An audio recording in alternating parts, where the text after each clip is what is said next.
Hello students, I hope you all are doing well. आज की class में हम ह्यूमन बींग्स के न्यूट्रिशन के बारे में पढ़ेंगे कि जब भी कोई ह्यूमन बींग फूड को कंज्यूम करता है तो वो कहाँ से उसका डाइजेशन स्टार्ट होता है, कहाँ से वो इनटेक ऑफ फूड लेता है और कहाँ से उसका इजेशन होता है। तो इन्हीं सब चीजों को हम इस क्लास में पढ़ेंगे। So let's begin. I am your online tutor Maruti Nandan Jha from modulus.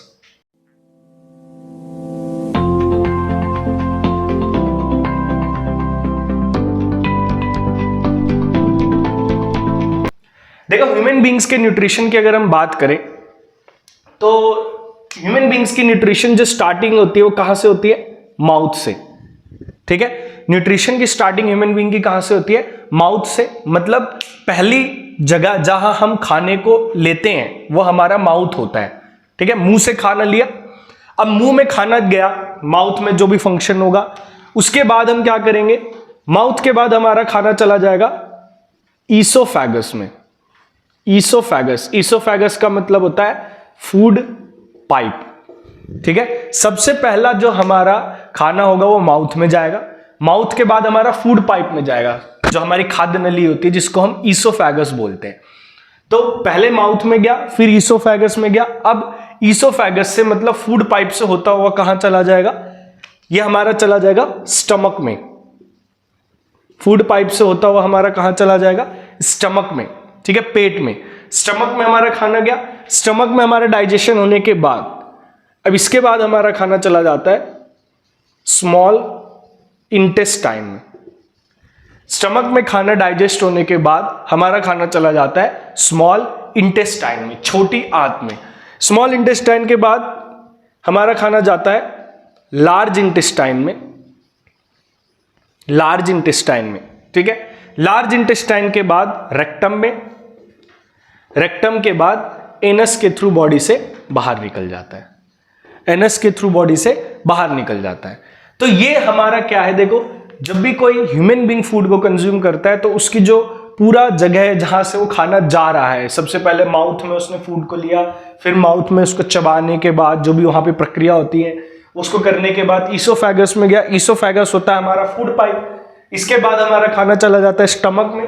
Stomach के बाद हमारा खाना चला जाता है स्मॉल इंटेस्टाइन, फिर लार्ज इंटेस्टाइन, रेक्टम और एनस। ठीक है, अब ये जो हमारा पूरा जहां जहां से ये खाना हमारा खाने के बाद और निकलने तक, ये जो पूरी जगह है जहां जहां तक हमारा खाना गया, ये पूरा जो पाथवे है, ये जो पूरा रास्ता है, ये पूरा रास्ता हमारा कहलाता है एलिमेंट्री कैनाल। ये पूरा रास्ता हमारा कहलाता है एलिमेंट्री कैनाल। तो एलिमेंट्री कैनाल क्या? एक पाथवे है जिससे फूड जो है हमारा न्यूट्रिशन के टाइम पर प्रोसेस होते हुए निकलता है। ठीक है, तो एक पाथवे, एक रास्ता जहां जहां से हमारा खाना जो है खाने के बाद और जब तक वो बॉडी से इजेक्ट होगा, इजेशन होगा, तब तक जहां जहां वो खाना हमारा जाएगा वो पूरा रास्ता हमारा कहलाता है एलिमेंट्री कैनाल। तो एलिमेंट्री कैनाल के हर एक पार्ट को हम डिटेल में पढ़ेंगे आज। ठीक है, स्टार्टिंग जैसे माउथ से करेंगे, फिर oesophagus, stomach, small intestine, large intestine, rectum और एनस, इन सभी को हम डिटेल में पढ़ेंगे। तो डिटेल में इसको स्टडी को देखो। सबसे पहला टॉपिक हम लेते हैं माउथ। देखो, माउथ क्या है? सबको ही पता है, जहां से हम खाना खाते हैं वो हमारा क्या है? माउथ है। जहां से हम खाना खाते हैं वो हमारा माउथ है, मुंह है। ठीक है, सबसे पहला जो हमारा फूड का डाइजेशन होगा वो माउथ से स्टार्ट होगा। ठीक है, सबसे पहला जो हमारा डाइजेशन होगा वो माउथ से स्टार्ट होगा। अब माउथ में हमारे खाने के साथ तीन चीजें होती हैं। हमारे खाने को मतलब तीन चीजें जो है अपना काम करते हैं हमारे साथ मुंह में खाने के। तो पहला क्या है? टीथ है। हमारे माउथ में सबसे पहली चीज है टीथ। फिर दूसरा आता है टंग। फिर तीसरा आता है सलाइवा। ये तीन चीजें होती हैं हमारी माउथ में जो फूड के साथ अपनी अपनी काम, अपने अलग अलग काम को करती है। तो सबसे पहले बात करें अगर टीथ की, दांतों की, तो दांतों का हमारे खाने के प्रति क्या रोल है? खाने के लिए हमारे दांतों का जो है वो क्या रोल है, क्या रोल प्ले करता है हमारे फूड के साथ? तो टीथ क्या करेगा? टीथ हमारे खाने को क्या करता है? ग्राइंड करता है और च्यूई करता है, च्यू करता है। ठीक है, च्यूइंग और ग्राइंडिंग के काम आता है।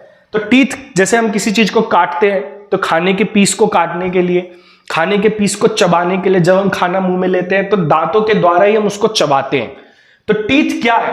टीथ हमारे खाने का क्या करेगा? Grinding and chewing of food. ठीक है, खाने को चबाने के, पीसने के, काटने के जो हमारे मुंह में ये सारी प्रोसेस होते हैं वो कौन करता है? टीथ करता है। टीथ के आपने पार्ट्स पढ़े होंगे, उसका हम अलग से कर लेंगे अभी, क्योंकि न्यूट्रिशन पढ़ रहे हैं तो न्यूट्रिशन में पार्ट्स का काम नहीं आता है। तो टीथ के पार्ट्स वैसे इंसीजर, कैनाइन, प्रीमोलर, मोलर होते हैं, तो इसको अलग से पढ़ लेंगे। अभी हम इतना समझ लेते हैं कि टीथ जो है वो किसके काम आता है? Grinding and chewing of food, खाने को चबाने के और काटने के काम और पीसने के काम आता है। क्लियर? तो टीथ का काम बस इतना ही है, इससे ज्यादा दांत का कोई काम नहीं है, डाइजेशन को कुछ नहीं करेगा। अब बारी आती है टंग की। तो देखो, टंग हमारा 3 काम करता है माउथ में। टंग हमारा माउथ में 3 काम को करता है। सबसे पहला और सबसे बेसिक काम जो टंग का क्या है? वो टेस्ट का। टंग क्या करता है? हमारे खाने का स्वाद बताता है, टेस्ट बताता है। जो भी आप खा रहे हो, खट्टा, मीठा, नमकीन, कड़वा, जो भी आपने खाया है वो कौन बताता है? टंग बताता है। तो टेस्टिंग का काम किसका है? टंग का। दूसरी चीज हम लेते हैं, देखो टंग का एक काम तो टेस्ट का हो गया, दूसरा क्या काम करेगा वो? दूसरा काम इसका होता है mixing food with saliva. Mixing food with saliva. हमारे मुंह में जो होता है वो सलाइवा होता है, वो हर टाइम बनता रहता है। वो कहां से आता है? सैलिवरी ग्लैंड से आता है। सलाइवा हमारे माउथ में कहां से आता है? सैलिवरी ग्लैंड से आता है। तो टंग क्या करता है? खाने को सलाइवा के साथ मिक्स करता रहता है, रोल करता है पूरे मुंह में। ठीक है, जब हम खाना चबाते हैं तो कभी खाना एक साइड पे रहता है, राइट लेफ्ट होता रहता है, तो वो कौन करता है? वो टंग करता है, खाने को पलटता रहता है, दोनों साइड पलटता रहेगा ताकि जो खाना है वो सलाइवा के साथ पूरी तरीके से मिक्स हो जाए। ठीक है, टंग का काम क्या हो गया? खाने को पलटते रहना, खाने को पलटते रहेगा ताकि जो हमारा जो फूड है जो हमारे माउथ में है वो सलाइवा के साथ पूरी तरीके से मिक्स हो जाए। तो दूसरा काम टंग का क्या हो गया? खाने को रोल करने का, खाने को सलाइवा के साथ मिक्स करने का।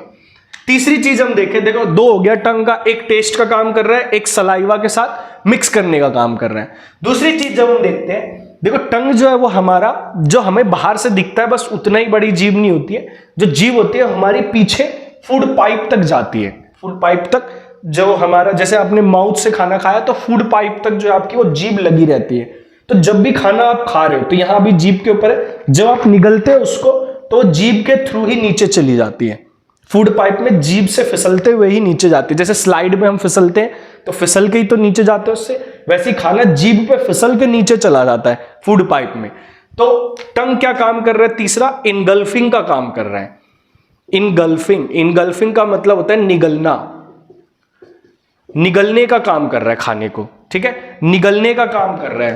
टंग का काम क्या हो गया? निगलने का। तो टंग का देखो 3 काम हो गया, एक तो टेस्ट बता रहा है खाने का, दूसरा खाने को सलाइवा के साथ मिक्स कर रहा है, और तीसरा निगलने का काम कर रहा है। ठीक है, टंग के ये 3 काम है। अब बारी आती है सलाइवा की। तो सबसे पहले तो सलाइवा आता कहां से है?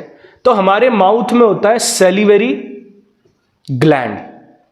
सैलिवरी ग्लैंड, हमारे माउथ में एक ग्लैंड है सैलिवरी ग्लैंड।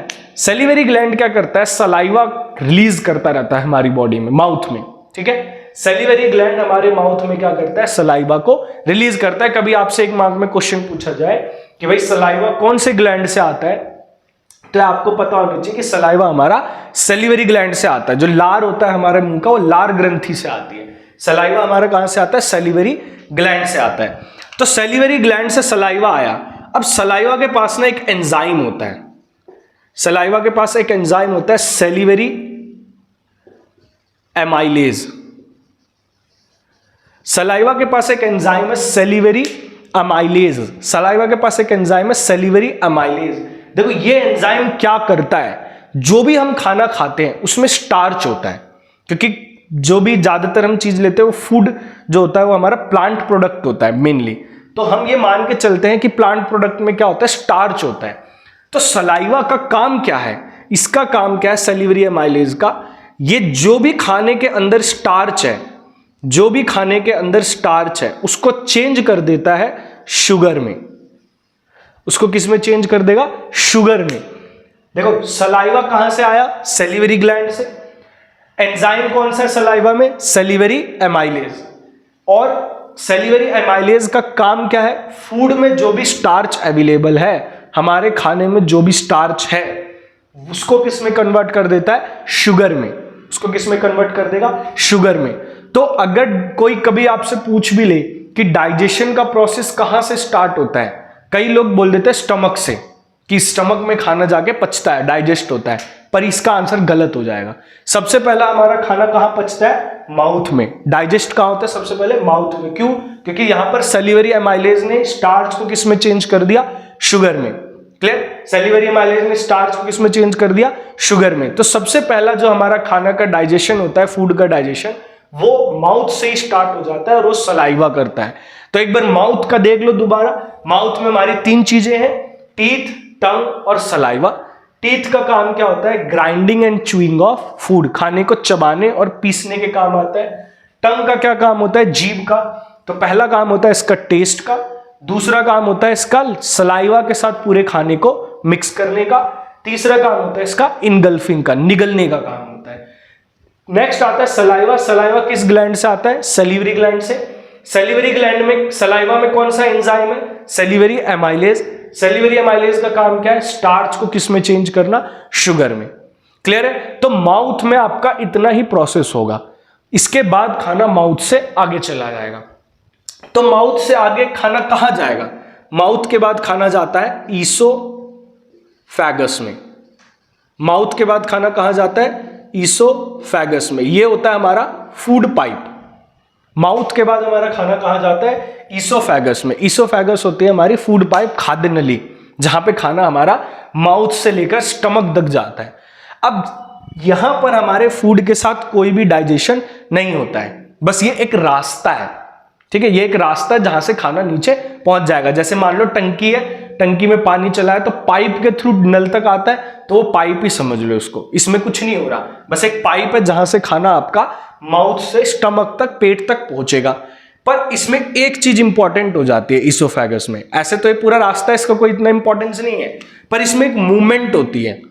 इसमें एक मूवमेंट होती है, पेरिस्टाल्टिक मूवमेंट। ये आपसे पूछा जाता है, पेरिस्टाल्टिक मूवमेंट। बड़ा ही कॉमन सा सवाल है ये, और बहुत बार पूछा गया है कि पेरिस्टाल्टिक मूवमेंट कहां पर होती है। पहले तो पेरिस्टाल्टिक मूवमेंट होती क्या है? जैसे मान लो क्या है, ये एक पाइप ही तो है। अब पाइप में मान लो आपके पास एक छोटी सी पाइप है, इधर से आपने कंचे को डाल दिया। कंचा अगर आप पाइप में डाल दोगे तो कंचा वहीं रुका रहेगा। फिर अगर आपको कंचे को आगे भेजना है तो आप क्या करोगे? पीछे से पाइप को पुश करोगे, ऐसे दबाओगे, तो कंचा आगे जाने लग जाएगा। फिर आप आगे दबाओगे, फिर कंचा आगे जाने लग जाएगा, ऐसे चलता है। तो ऐसे सेम मूवमेंट हमारी फूड पाइप में भी होती है। जब हम खाने को निगलते हैं, ये हमारा फूड पाइप है, ये खाने को जब हम निकलते हैं, तो अभी हमारा मान लो फूड यहां है, तो ये फूड पाइप क्या करेगा? जब हमारा खाना यहां पहुंचा है, तो यहां से इसको ऐसे कंप्रेस करने लगेगा, यहां से सिकुड़ना स्टार्ट हो जाएगा। ठीक है? यहां से दबेगा, जहां पे खाना रहेगा वहां दब जाएगा, कंप्रेस हो जाएगा। कंप्रेस होगा तो खाना नीचे पुश होगा, फिर वहां से वापस रिलैक्स हो जाएगा, फिर नीचे से कंप्रेस हो जाएगा जहां खाना पहुंचा है। अभी खाना यहां था तो यहां से दब गया, तो खाना नीचे जाने लगेगा। अब खाना यहां से हटके जब यहां पहुंचेगा, तो यहां से तो स्ट्रेट हो गई फूड पाइप, पर यहां दब जाएगी, अब यहां ऐसे दब जाएगी। ठीक है? तो जहां पर खाना पहुंचता है वहां पर क्या आती है? हमारी फूड पाइप ऐसे दबती है, रैपिड कॉन्ट्रैक्शन एंड रिलैक्सेशन होता रहता है। कहीं पर दबती है, कहीं पर सिकुड़, मतलब नॉर्मल होती है, कहीं पर दबती है फिर नॉर्मल होती है। तो इस रैपिड कॉन्ट्रैक्शन और रिलैक्सेशन मूवमेंट को हम बोलते हैं पेरिस्टाल्टिक मूवमेंट। ठीक है? ये केवल कहां होती है? फूड पाइप में होती है। तो फूड पाइप में डाइजेशन नहीं होगा, वहां पे एक मूवमेंट होती है, पेरिस्टाल्टिक मूवमेंट, और इसी मूवमेंट को हमें याद रखना है। क्लियर? तो माउथ का हमने समझ लिया, ईसोफेगस फूड पाइप का हमने समझ लिया। फूड पाइप में एक मूवमेंट होती है, पेरिस्टाल्टिक मूवमेंट। इसके बाद हमारा खाना पहुंच जाता है स्टमक में। स्टमक हमारा डाइजेस्टिव पार्ट है, यहां पर डाइजेशन जो है मेनली तरीके से स्टार्ट हो जाती है।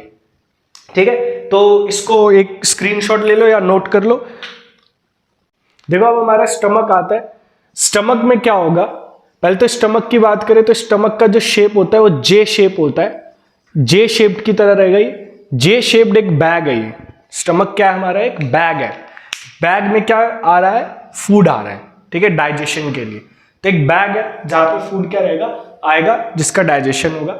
तो स्टमक के पास जैसे ही फूड आएगा, देखो स्टमक में जो होता है हमारे वो ग्लैंड्स होते हैं, जो स्टमक की वॉल्स होती है, जो स्टमक की इनर वॉल्स होती है उनमें ग्लैंड्स होते हैं, और वो ग्लैंड को हम क्या बोलते हैं? Gastric gland. स्टमक में जो ग्लैंड होता है उसको क्या बोलते हैं? Gastric gland. स्टमक में होता है हमारे गैस्ट्रिक ग्लैंड्स। इनमें क्या होते हैं? इनमें जूसेस होते हैं। गैस्ट्रिक ग्लैंड से क्या मिलता है हमें? गैस्ट्रिक जूसेस मिलते हैं। गैस्ट्रिक ग्लैंड से हमें गैस्ट्रिक जूसेस मिलते हैं। ठीक है, ये गैस्ट्रिक जूस करते क्या है? मतलब स्टमक के अंदर जो जूस होते हैं उनको हम गैस्ट्रिक जूसेस बोलते हैं। और इसमें 3 तरीके के जूस होते हैं। एक होता है हमारा HCl,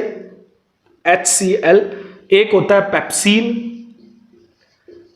पेप्सिन, और एक होता है हमारे पास म्यूकस। स्टमक के अंदर 3 जूसेस होते हैं, HCl, पेप्सिन और म्यूकस। ठीक है, ये जूसेस कहां से आ रहे हैं? गैस्ट्रिक ग्लैंड से आ रहे हैं। ठीक है, अब जब स्टमक में खाना पहुंचता है हमारा, ठीक है, स्टमक में जैसी खाना आएगा तो उसको क्या है, जैसे मेहमान घर में आता है तो मेहमान की क्या कहते हैं? हम मेहमान को क्या करते हैं भाई? उनका मेहमान नवाजी करते हैं, उनको देखते हैं अच्छे से, चाय वाय के लिए पूछते हैं, पानी के लिए पूछते हैं। सेम यहां पर ऐसी खाने के साथ है। जैसे ही खाना स्टमक में पहुंचेगा तो स्टमक क्या करेगा? उसको नहलाएगा। किससे? पानी से नहीं, वो नहलाएगा हाइड्रोक्लोरिक एसिड से।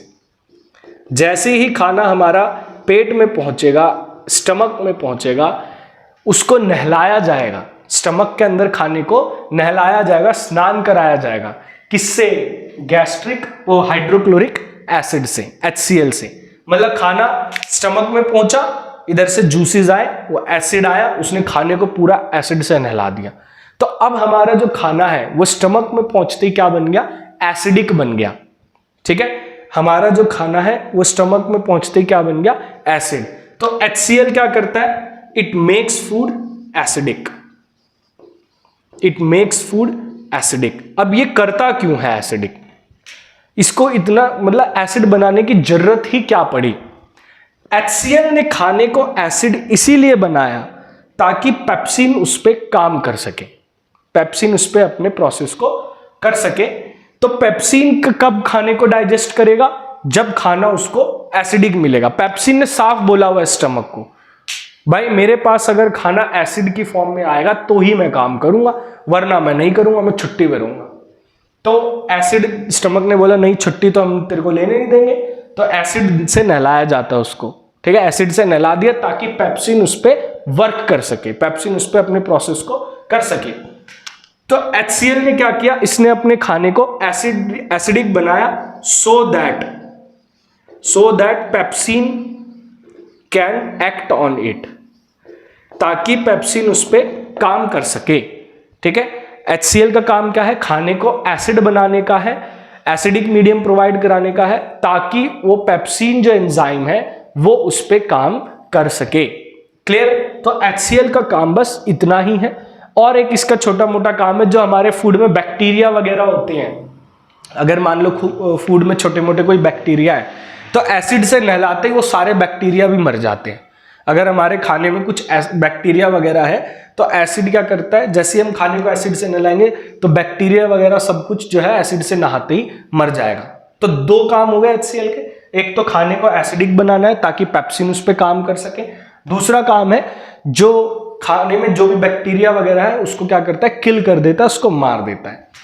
तो इतना काम करने के बाद इसके बाद पेप्सिन का काम स्टार्ट हो जाता है। पेप्सिन क्या है? पेप्सिन एक प्रोटीन डाइजेस्टिव एंजाइम।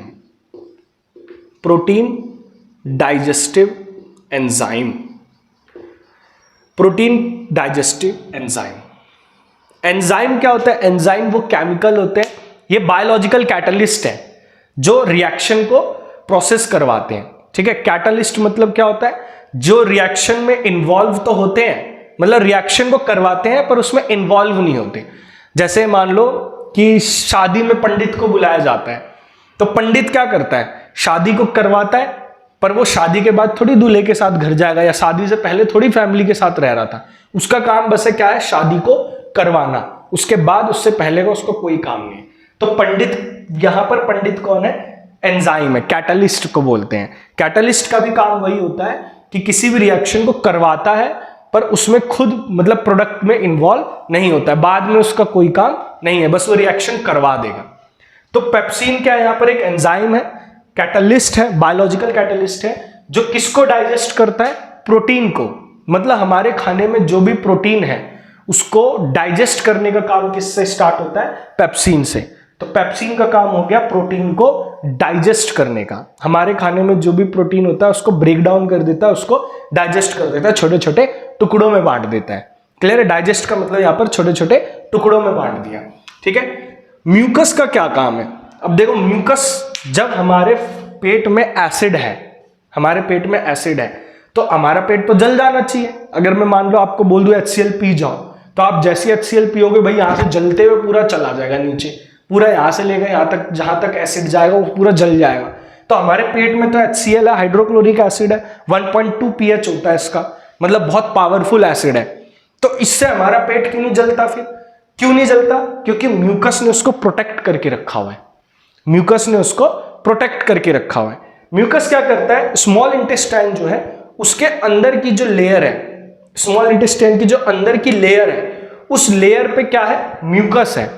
अब म्यूकस क्या करता है, जैसी म्यूकस का काम है प्रोटेक्शन देने का, किसको, स्टमक को, किससे, एसिड से। ठीक है, म्यूकस का काम है स्टमक को एसिड से प्रोटेक्ट करने का। म्यूकस का काम है स्टमक को एसिड से प्रोटेक्ट करने का, क्योंकि हमारा पेट में एसिड आ रहा है तो उससे तो पेट जल जाएगा। तो इसीलिए म्यूकस क्या करता है, उस स्टमक को एसिड के अटैक से बचा के रखता है। तो म्यूकस क्या है, it protects stomach from acid. ये क्या करता है, ये स्टमक को एसिड से बचा के रखता है। ठीक है, इनर लाइनिंग पे होता है, ये अंदर की तरफ होता है, inner lining of stomach, stomach के अंदर की तरफ होता है। ठीक है, तो म्यूकस का काम हो गया उसको प्रोटेक्ट करने का। क्लियर। तो यहां पर स्टमक में क्या हो, स्टमक में हमारे क्या, कौन सा ग्लैंड होता है, गैस्ट्रिक ग्लैंड। गैस्ट्रिक ग्लैंड क्या रिलीज करते हैं, गैस्ट्रिक जूस रिलीज करते हैं। गैस्ट्रिक जूस कौन कौन से होते हैं, HCl, पेप्सिन और म्यूकस। HCl क्या करता है, जो भी पेट में खाना पहुंच रहा है उसको एसिड बना दे रहा है, एसिडिक मीडियम बना दे रहा है, ताकि पेप्सिन उस पर रिएक्ट कर सके।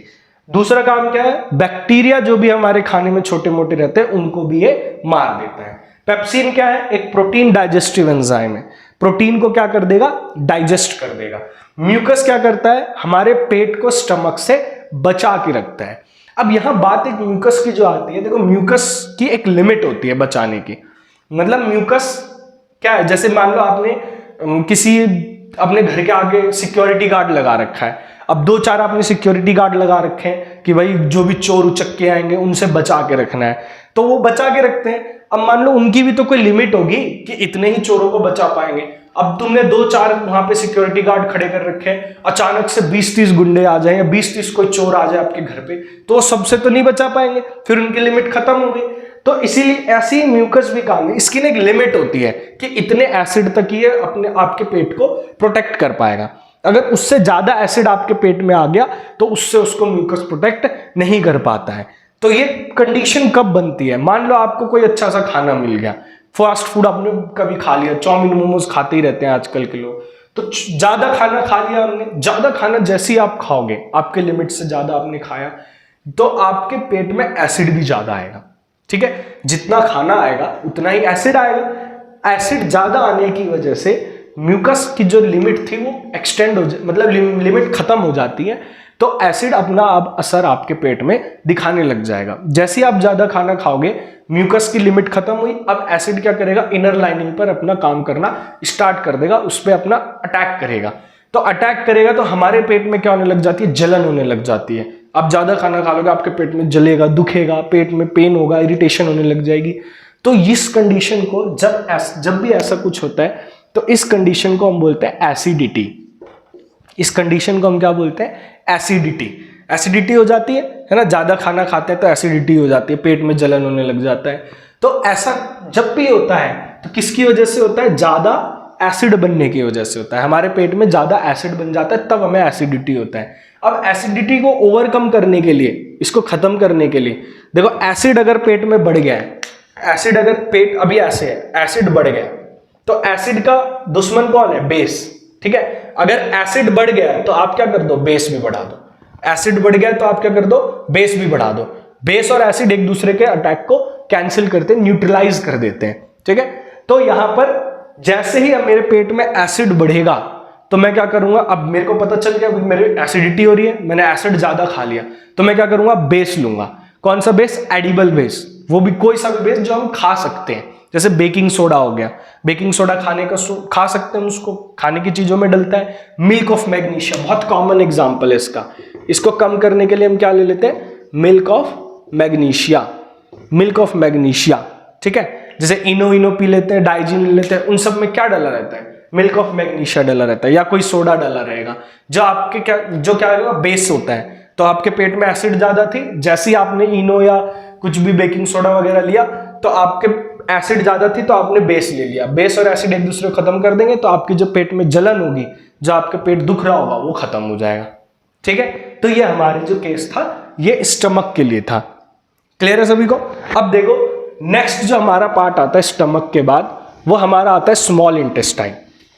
नेक्स्ट जो हमारा पार्ट आता है स्टमक के बाद वो आता है स्मॉल इंटेस्टाइन। स्टमक में इतना ही होगा, इससे ज्यादा स्टमक में कुछ भी नहीं होता। ठीक है, इसके बाद खाना पहुंच जाता है स्टमक से स्मॉल इंटेस्टाइन के पास। अब स्टमक से जो स्मॉल इंटेस्टाइन में खाना जाता है, स्टमक से जो स्मॉल इंटेस्टाइन में खाना जाता है, ये एक साथ नहीं जाता। स्टमक में जितना भी खाना है आप एक बारी में खा लो, तो ऐसा नहीं है कि सारा खाना एक बारी में डाइजेस्ट होकर स्मॉल इंटेस्टाइन में पहुंच गया, ऐसा नहीं है। स्टमक से जो है खाना वो थोड़ा थोड़ा स्मॉल इंटेस्टाइन में जाता है, एक बारी में ज्यादा नहीं जाता, थोड़ा थोड़ा स्मॉल इंटेस्टाइन में जाता रहता है। तो स्टमक से स्मॉल इंटेस्टाइन में जो जाता है उसके बीच में एक मसल होती है, स्फिंक्टर मसल। एक मसल होती है स्फिंक्टर मसल।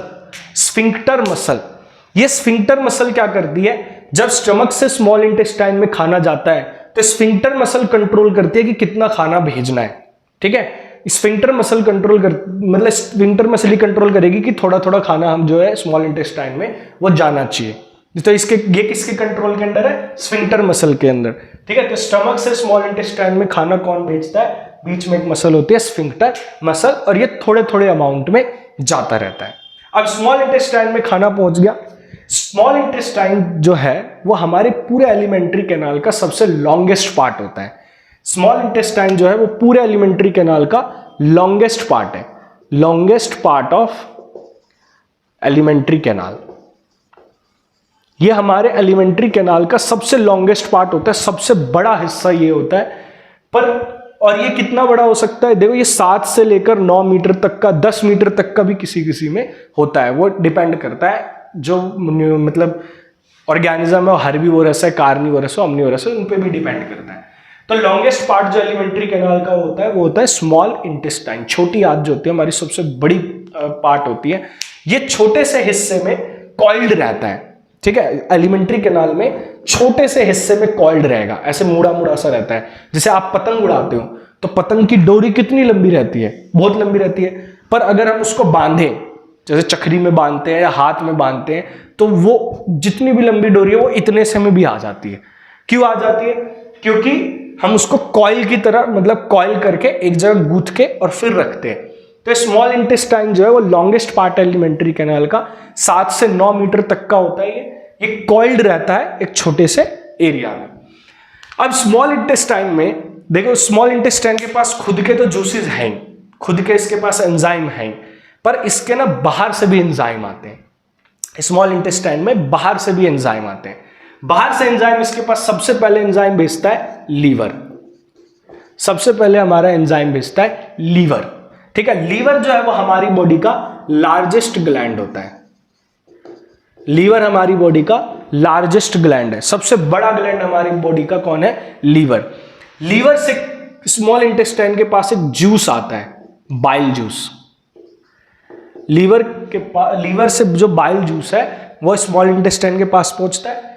लीवर से बाइल जूस स्मॉल इंटेस्टाइन के पास पहुंचेगा, स्मॉल इंटेस्टाइन के पास पहुंचेगा। पर ये ना डायरेक्ट नहीं आता। स्मॉल इंटेस्टाइन से जो बाइल जूस है लीवर से, वो स्मॉल इंटेस्टाइन के पास डायरेक्ट नहीं आता।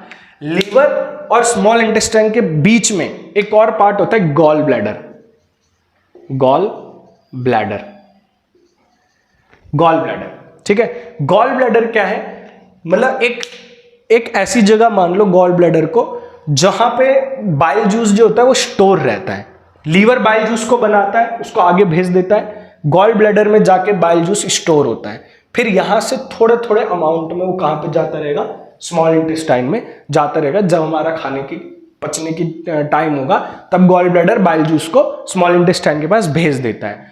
तो direct bile juice small intestine के पास नहीं जाता, पहले गॉल ब्लैडर के पास जाएगा, फिर स्मॉल इंटेस्टाइन के पास जाएगा। क्लियर। अब बाइल जूस जो है वो स्मॉल इंटेस्टाइन के पास पहुंच गया। इसका काम क्या है, सबसे पहला काम स्मॉल इंटेस्टाइन में बाइल जूस का आता है। क्या है, बहुत मेजर काम है। देखो बाइल जूस जो है वो दो काम करता है हमारे स्मॉल इंटेस्टाइन में। पहला काम इसका क्या है, अब हमने स्टमक में खाने को क्या बना दिया था, एसिडिक बना दिया था। हमने स्टमक में खाने को एसिडिक बना दिया था, एसिड बना दिया था। तो बाइल जूस क्या करता है, उसको वापस बेस बना देता है। ठीक है, खाना स्टमक में एसिड था पर वो स्टमक के लिए ही था खाली, हमें स्मॉल इंटेस्टाइन में उसके एसिड की जरूरत नहीं है। तो स्मॉल इंटेस्टाइन में उस एसिड को वापस किस में कन्वर्ट करना पड़ेगा, बेस में कन्वर्ट करना पड़ेगा। तो वो काम किसका होता है, बाइल जूस का। तो बाइल जूस का पहला काम क्या होता है, मेड फूड एल्कलाइन। ये खाने को क्या बना देता है, एल्कलाइन बना देता है। एल्कलाइन का मतलब होता है बेस, बेसिक, ठीक है, बेस बना देता है। तो बाइल जूस ने क्या किया, जो भी स्टमक से खाना आ रहा था वो एसिड में था, एसिड को उसने किस में कन्वर्ट कर दिया, बेस में। जो भी खाना स्टमक से आ रहा था वो एसिड में था, बाइल जूस ने क्या किया, उसको वापस बेस में कन्वर्ट कर दिया। एक काम तो इसका ये हो गया बाइल जूस का। दूसरा काम होता है इसका emulsification of fat. Emulsification of fat. देखो इमल्सिफिकेशन ऑफ फैट क्या है। अब इमल्सिफिकेशन ऑफ फैट का मतलब जो भी खाना, इमल्सिफिकेशन का मतलब होता है लार्ज ग्लोब्यूल्स ऑफ फैट को ब्रेक, लार्ज फैट ग्लोब्यूल्स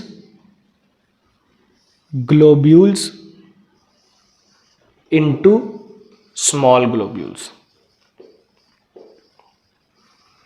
ये क्या करता है, लार्ज फैट ग्लोब्यूल्स, जो भी हम खाना खाते हैं उसमें जो फैट का पार्ट होता है, फैट जो होता है बड़े बड़े पार्ट्स में रहता है। तो बाइल जूस क्या करता है, उस फैट का इमल्सिफिकेशन कर देता है। इमल्सिफिकेशन का मतलब उस बड़े बड़े फैट के छोटे छोटे टुकड़े कर देगा। ठीक है, तो बाइल जूस का काम क्या हो गया, इमल्सिफिकेशन ऑफ फैट का हो गया कि फैट के वो छोटे छोटे टुकड़े कर देगा। पर अब क्वेश्चन ये भी आता है कि ऐसा उसने किया ही क्यों, भाई फैट के छोटे छोटे टुकड़े उसने किए ही क्यों, उसको जरूरत क्या पड़ी। तो जरूरत क्यों पड़ी उसको, देखो जैसे ये फैट है हमारा, मान लो ये न्यूट्रिएंट्स है, ठीक है, बाकी सारी चीजें मिनरल्स विटामिन वगैरह जो भी चीजें है, इसके ऊपर क्या करता है, फैट ऐसे लेयर बना लेता है। ठीक है, फैट इसके ऊपर लेयर बना लेता है। लेयर बनाने से क्या होगा, फैट ने लेयर बनाई, ठीक है, अब जब भी खाना एब्जॉर्ब होगा, अभी तो हम डाइजेशन कर रहे हैं, बाद में खाना एब्जॉर्ब भी तो होगा। खाना डाइजेस्ट किस लिए होता है, एब्जॉर्ब करने के लिए। एब्जॉर्ब करने के बाद पूरी बॉडी में जाना होता है उस खाने को, क्योंकि खाना खाली पेट में तो रहेगा नहीं, हमारी बॉडी में जितने सेल हैं उन सब सेल को खाने की जरूरत होती है, तो उन सभी सेल तक खाने को पहुंचाना है। तो एब्जॉर्प्शन जब होगा इस खाने का, जब इस खाने के न्यूट्रिएंट्स को उठाया जाएगा, तो फैट क्या करता है, उसके ऊपर लेयर बना लेता है, ढक देता है, हमारे सारे न्यूट्रिएंट्स को ढक देता है। जब फैट ही ऊपर आ गया तो एब्जॉर्ब जब होगा तो खाली क्या होने लग जाएगा, फैट एब्जॉर्ब होने लग जाएगा, फैट को खींच लेंगे सारे ऊपर। ठीक है, तो न्यूट्रिएंट्स तो हमारे एब्जॉर्ब हुए ही नहीं, क्योंकि सारा तो फैट ने जगह घेर ली, तो हमें न्यूट्रिएंट्स प्रॉपर तरीके से नहीं मिल पाएंगे। तो बाइल जूस क्या करता है, इस फैट के छोटे छोटे टुकड़े कर देगा, ऐसे छोटे छोटे हिस्सों में बांट देगा, छोटे छोटे हिस्सों में। तो अब जो डाइजेशन, जब एब्जॉर्प्शन होगा तो फैट के साथ न्यूट्रिएंट्स का भी एब्जॉर्प्शन होने लग जाएगा, क्योंकि फैट के अब छोटे छोटे टुकड़े हो गए हैं। तो अब खाली फैट एब्जॉर्ब नहीं होगा, न्यूट्रिएंट्स भी एब्जॉर्ब हो जाएगा। तो इसको हम बोलते हैं इमल्सिफिकेशन ऑफ फैट। क्लियर। तो बाइल जूस के दो काम है, पहला काम है फूड को अल्कलाइन बनाना, जो भी हमारा खाना एसिड फॉर्म में था उसको किस में कन्वर्ट करना, बेस में। और इमल्सिफिकेशन ऑफ फैट, जो भी हमारा फैट है हमारी बॉडी में उसके छोटे छोटे टुकड़े कर देता है। क्लियर? तो बाइल जूस का काम इतना ही होता है। तो ये तो एक था जो लीवर से आया है, और स्मॉल इंटेस्टाइन पे एक जगह से और एक जूस मिलता है उसको, दो जगह से स्मॉल इंटेस्टाइन के पास जूस आते हैं। दूसरा जूस उसके पास आता है पेनक्रियाज से, दूसरा जूस उसके पास आता है पेनक्रियाज से। पेनक्रियाज से जो है, पेनक्रियाज, उससे स्मॉल इंटेस्टाइन को पेनक्रियाटिक जूस मिलता है, पेनक्रियाटिक जूस। ठीक है, पेनक्रियाज से स्मॉल इंटेस्टाइन को पेनक्रियाटिक जूस मिलता है, पेनक्रियाज से स्मॉल इंटेस्टाइन को पेनक्रियाटिक जूस मिलता है। पेनक्रियाटिक जूस क्या करता है? देखो, पेनक्रियाटिक जूस के पास दो एंजाइम है, एक है ट्रिप्सिन, एक है ट्रिप्सिन और एक है लाइपेज, एक है ट्रिप्सिन और एक है लाइपेज। ठीक है, ट्रिप्सिन और लाइपेज दो एंजाइम है इसके पास। पेनक्रियाज के पास जूस, पेनक्रियाज से जूस आता है पेनक्रियाटिक जूस, जिसपे दो एंजाइम है, ट्रिप्सिन और लाइपेज। क्लियर? पेनक्रियाज से स्मॉल इंटेस्टाइन के पास एक जूस आता है पेनक्रियाटिक जूस, उस पे दो एंजाइम है, ट्रिप्सिन और लाइपेज। इन दोनों का काम क्या है? ट्रिप्सिन का काम क्या होता है और लाइपेज का काम क्या होता है? ट्रिप्सिन का काम क्या होता है? ये प्रोटीन को चेंज कर देता है पेप्टोन्स में। ठीक है, ये प्रोटीन को चेंज कर देता है पेप्टोन्स में। पेप्टोन्स क्या है? प्रोटीन का ही एक पार्ट है। ठीक है, उसको बस फॉर्म चेंज कर दिया, प्रोटीन का फॉर्म चेंज हो गया। तो प्रोटीन को किस में कन्वर्ट कर देता है? ये पेप्टोन्स में कन्वर्ट कर देता है, फॉर्म चेंज कर देगा। और लाइपेज क्या करता है? ये फैट को चेंज कर देता है लिपिड्स में, ये फैट को चेंज कर देता है लिपिड्स में। लिपिड्स भी फैट का एक पार्ट है। ठीक है, तो देखो, पेनक्रियाज से जूस कौन सा आया? Pancreatic juice. पेनक्रियाटिक जूस पे दो एंजाइम थे, ट्रिप्सिन और लाइपेज। ट्रिप्सिन का काम क्या होता है? प्रोटीन को चेंज करना पेप्टोन्स में। लाइपेज का काम क्या होता है? फैट को चेंज करना लिपिड्स में। इतना काम होता है हमारे पास पेनक्रियाज का। क्लियर है? अब ये जो जूसेस थे, ये वो जूसेस थे जो स्मॉल इंटेस्टाइन को बाहर से मिलते हैं। अभी स्मॉल इंटेस्टाइन ने अपने खुद के जूसेस का यूज नहीं किया है, तो स्मॉल इंटेस्टाइन अब अपने खुद के जूसेस का भी यूज करेगा। तो इसको एक स्क्रीनशॉट ले लो। देखो, अब स्मॉल इंटेस्टाइन के पास अपने खुद के भी जूसेस होते हैं। स्मॉल इंटेस्टाइन के पास अपने खुद के भी जूसेस होते हैं। अभी तो उसके पास बाहर से जूस आ रहे थे। स्मॉल इंटेस्टाइन के पास जो खुद के जूसेस होते हैं उनको हम बोलते हैं intestinal juices. Intestinal juices. Small intestine के अंदर की जो वॉल्स होती हैं, स्मॉल इंटेस्टाइन की जो अंदर की वॉल्स होती हैं, उस वॉल्स में जूसेस होते हैं इंटेस्टाइनल जूसेस। ठीक है, स्मॉल इंटेस्टाइन के जो अंदर की वॉल्स होती है, उस वॉल्स में होती है इंटेस्टाइनल जूसेस। इस इंटेस्टाइनल जूसेस का काम क्या है? इंटेस्टाइनल जूसेस के तीन काम होते हैं। इंटेस्टाइनल जूसेस के तीन काम होते हैं। पहला काम क्या है इंटेस्टाइनल जूसेस का? जो भी खाने के अंदर कार्बोहाइड्रेट है, जो भी खाने के अंदर कार्बोहाइड्रेट है, उसको कन्वर्ट कर दो ग्लूकोज में। जो भी खाने के अंदर कार्बोहाइड्रेट है, उसको किस में कन्वर्ट कर देता है? ग्लूकोज में। स्मॉल इंटेस्टाइन के पास जो खुद के जूसेस होते हैं उनको हम बोलते हैं इंटेस्टाइनल जूसेस।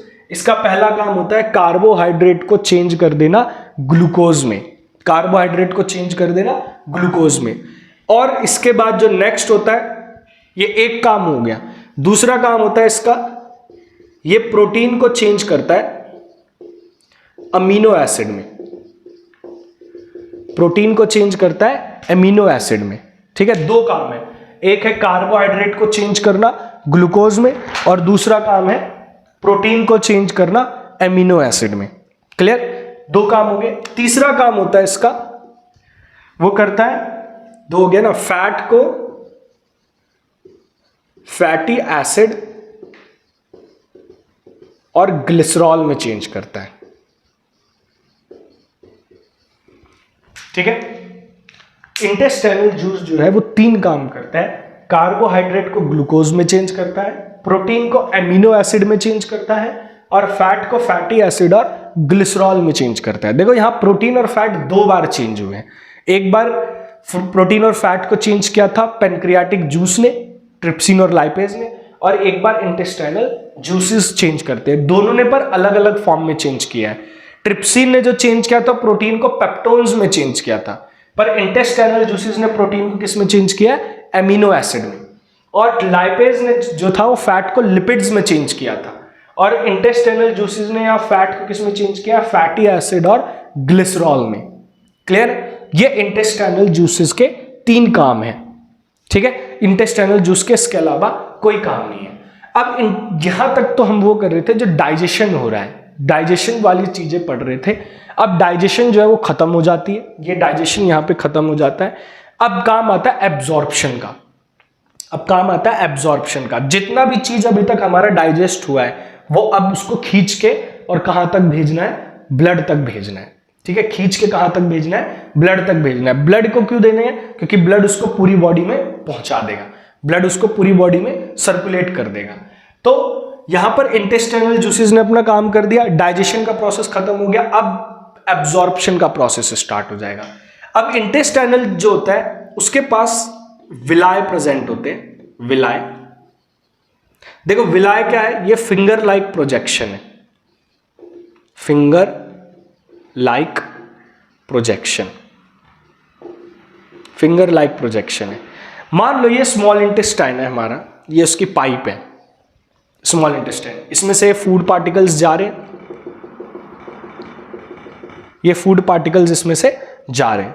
ठीक है, तो इंटेस्टाइन के ना वॉल्स पे अंदर की तरफ ऐसे फिंगर जैसे स्ट्रक्चर बने रहते हैं, ऐसे फिंगर जैसे बहुत सारे स्ट्रक्चर बने रहते हैं, उंगलियां जैसी बनी रहती हैं।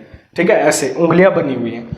ये इन्हीं को हम क्या बोलते हैं? विलाय बोलते हैं, जो इंटेस्टाइन के वॉल्स पे लगी रहती है। इनका काम क्या होता है विलाय का? विलाय क्या करती है? जो भी फूड के पार्टिकल्स चल रहे हैं, जो भी यहां फूड चल रहा है उसको एब्जॉर्ब, मतलब खींच लेना, एब्जॉर्ब कर लेना। ठीक है, और विलाय कहां पे? पीछे ब्लड वेसल से लगी रहती है, ब्लड वेसल से, खून की नसों से जुड़ी रहती है, ब्लड वेसल से। ठीक है, तो जो भी विलाय जो भी न्यूट्रिएंट्स को एब्जॉर्ब करेगा वो किसको भेज दे देगा? ब्लड को। ठीक है, विलाय क्या है? स्मॉल इंटेस्टाइन के पास फिंगर जैसे स्ट्रक्चर होती है, फिंगर लाइक प्रोजेक्शन होती है। जो भी खाना हमारा डाइजेस्ट हुआ है वो न्यूट्रिएंट्स को उसको क्या करेगा? एब्जॉर्ब करेगा। एब्जॉर्ब करने के बाद उस न्यूट्रिएंट्स को खींच के किसको दे देगा? ब्लड को दे देगा। उस न्यूट्रिएंट्स को खींच के किसको दे देगा? ब्लड को। ब्लड क्या करेगा? उसको पूरी बॉडी में पहुंचा देगा। तो यहां विलाय का काम क्या है? विलाय एक फिंगर लाइक प्रोजेक्शन हो गया, ये तो समझ गए, इसको विलाय बोलते हैं, ये विलाय हो गया। इसका काम क्या है? It increases surface area for absorption, surface area for absorption. ये क्या करता है? एरिया को बढ़ाता है ताकि फूड का क्या हो सके? एब्जॉर्प्शन कर सके। क्लियर है? तो विलाय वो चीज है जो फूड को एब्जॉर्ब करके किसको देती है? ब्लड को देती है। विलाय वो चीज है जो फूड को एब्जॉर्ब करके ब्लड को पास कर देती है, फिर ब्लड उसको पूरी बॉडी में सर्कुलेट कर देगा। क्लियर है? तो स्मॉल इंटेस्टाइन का ये लास्ट पार्ट होता है, स्मॉल इंटेस्टाइन का। तो स्मॉल इंटेस्टाइन में हमने लीवर पढ़ा, लीवर से जूस आता है बाइल जूस। बाइल जूस के 2 काम पढ़े, एक काम होता है उसका फूड को अल्कलाइन बनाना, दूसरा काम होता है उसका इमल्सिफिकेशन ऑफ फैट। नेक्स्ट आता है पेनक्रियास से, पेनक्रियास से जूस आता है पेनक्रियाटिक जूस। उसके पास 2 एंजाइम होते हैं, ट्रिप्सिन और लाइपेज। ट्रिप्सिन का काम होता है प्रोटीन को पेप्टोन्स में चेंज करना, लाइपेज का काम होता है फैट को लिपिड्स में चेंज करना। फिर इंटेस्टाइनल के पास खुद के जूसेस होते हैं, एक पहला काम होता है उसका कार्बोहाइड्रेट को ग्लूकोज में चेंज करना, दूसरा काम होता है प्रोटीन को अमीनो एसिड में चेंज करना, तीसरा काम होता है उसका फैट को फैटी एसिड और ग्लिसरॉल में चेंज करना। नेक्स्ट विलाय आता है, फिंगर लाइक प्रोजेक्शन, फूड को एब्जॉर्ब करता है, फूड को एब्जॉर्ब करके किसको दे देता है? ब्लड को दे देता है। क्लियर है बात? तो स्मॉल इंटेस्टाइन में इतना ही होता है। इसके बाद हमारा खाना यहां से पहुंच जाता है लार्ज इंटेस्टाइन में। क्लियर है? तो लार्ज इंटेस्टाइन की बात करें, लार्ज इंटेस्टाइन में जैसे ही खाना पहुंचता है, देखो लार्ज इंटेस्टाइन में कोई भी डाइजेशन नहीं होता है, लार्ज इंटेस्टाइन में कोई भी डाइजेशन नहीं होता, यहां पर खाना पचता नहीं है। ठीक है। लास्ट जब हमारा डाइजेशन होता है वो स्मॉल इंटेस्टाइन में होता है। स्मॉल इंटेस्टाइन के बाद हमारा डाइजेशन खत्म हो जाता है, उसके बाद एब्जॉर्प्शन वहीं पे हो जाता है। तो लार्ज इंटेस्टाइन में जब खाना आता है तो देखो लार्ज इंटेस्टाइन में जो होता है वो यहां पर भी इसके पास विलाय होता है सेम, ठीक है। यहां पर भी लार्ज इंटेस्टाइन के पास क्या होता है, विलाय होता है। पर इसका विलाय किस चीज के एब्जॉर्प्शन करता है, मेनली वाटर एब्जॉर्प्शन करता है, पानी को एब्जॉर्ब करता है, ठीक है। मतलब जो भी हम पानी पीते हैं वो स्मॉल इंटेस्टाइन में नहीं एब्जॉर्ब होता है, वो लार्ज इंटेस्टाइन में जाके एब्जॉर्ब होता है। क्लियर है। हमने पानी पिया वो तो स्मॉल इंटेस्टाइन में जाके एब्जॉर्ब नहीं होगा, वो आगे चला जाएगा। जब लार्ज इंटेस्टाइन में जाएगा तो लार्ज इंटेस्टाइन में जाने के बाद वो एब्जॉर्ब हो जाएगा। क्लियर है। तो लार्ज इंटेस्टाइन में इतना ही होगा, मेनली वाटर एब्जॉर्प्शन हो गया। यहां के बाद खाना हमारा आगे बढ़ जाए। खाना क्या बचा, देखो अब जो है लार्ज इंटेस्टाइन के बाद जो भी हमारा फूड आगे बढ़ रहा है वो एक वेस्ट फूड है, ठीक है। लार्ज इंटेस्टाइन के बाद जो भी हमारा खाना होता है वो वेस्ट फूड होता है, ठीक है। तो रिमेनिंग जो वेस्ट फूड होता है,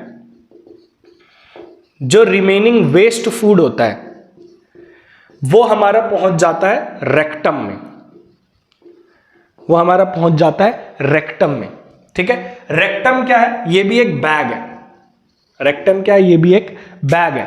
एक बैग जो किसको स्टोर कर रहा है, it stores waste, solid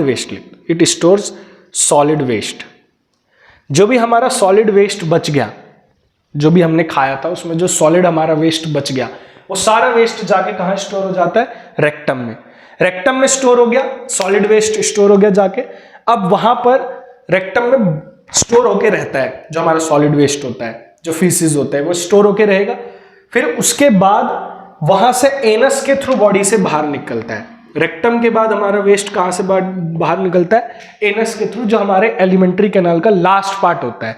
anus के थ्रू बॉडी से एक्सक्रीट आउट हो जाता है, इजेशन हो जाता है वहां से खाने का। यहां भी स्फिंक्टर मसल होती है।